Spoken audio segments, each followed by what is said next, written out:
him when a party of the Quraysh came to him and said to him, "O Muhammad, you have made a big claim, which none of your forefathers or those of your family have made.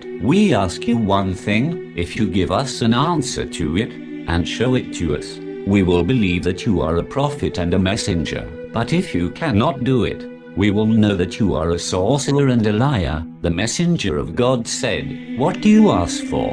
They said, "Ask this tree to move for us, even with its roots, and stop before you."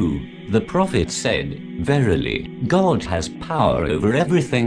If God does it for you, will you then believe and stand witness to the truth?" They said, "Yes." Then he said, "I shall show you whatever you want, but I know that you won't bend towards virtue, and there are among you those who will be thrown into the pit, and those who will form parties against me."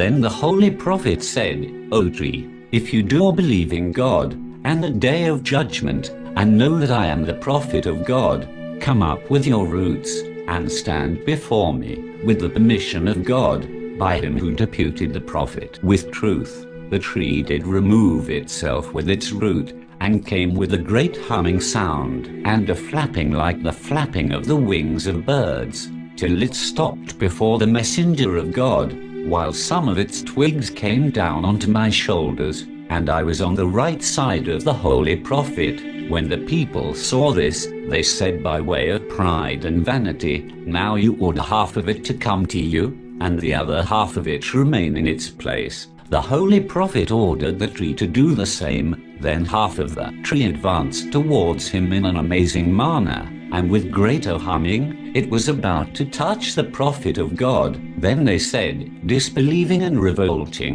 "Ask this half to get back to its other half, and be as it was." The prophet ordered it, and it returned.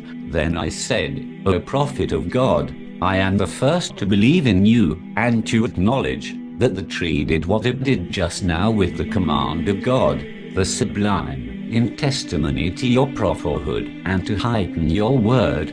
Upon this all the people shouted, "Rather a sorcerer, a liar. It is wonderful sorcery. He is very adept in it. Only a man like this, pointing to me, can stand testimony to you in your affairs. Certainly, I belong to the group of people who care not for the reproach of anybody in matters concerning God. Their countenance is the countenance of the truthful, and their speech is the speech of the virtuous. They are wakeful during the nights, in devotion to God, and over beacons of guidance in the day. They hold fast to the rope of the Quran, revive the traditions of God and of his prophet.